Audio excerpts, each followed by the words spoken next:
உபதி உபதி. ஐயோ அடாடாடாடா, கொஞ்சம் ஜாஸ்தி வச்சாங்களா? தின்னு பசி தீர்த்துக்கலாமே. ஐயோ கடவுளே, முருகா உன் கையால எனக்கு ஏதாச்சும் தர்மம் பண்ணுப்பா, ஏதாச்சும் தர்மம் பண்ணு, ரொம்ப கஷ்டம்.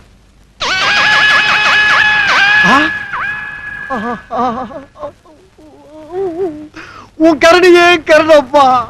கையில ஒரு தங்க விலை வச்சுக்கிட்டு எடுத்துக்க ராஜா எடுத்துக்க ராஜான்னு நீ சொல்றது எனக்கு தாப்பா எடுபடாம போச்சு. எடுத்துக்கிறப்பா, எடுத்துக்கிறேன், எடுத்துக்கிறப்பா. இது எடுத்துக்கிறவா, இது வேணா நல்ல விலைக்கு போகாதுப்பா. பார்த்தா முருகா வர்றப்பா. அப்பனே வேல் இருக்க வெயிட்ட பார்த்தா ஒரு 7 கிலோ தேர் முடுக்கு கோவினில் அருகினில் கூடிய கூட்டங்கள் கடலா கடலாலயா. குழந்தைகள் பெரியவர் அனைவரை இழுக்கும் குமரன் இவன் கலையா. மங்கையரின் குங்குமத்தை காக்கும் முகம் ஒன்று, ஆடுகின்ற ஏழைகளை தாங்கும் முகம் ஒன்று.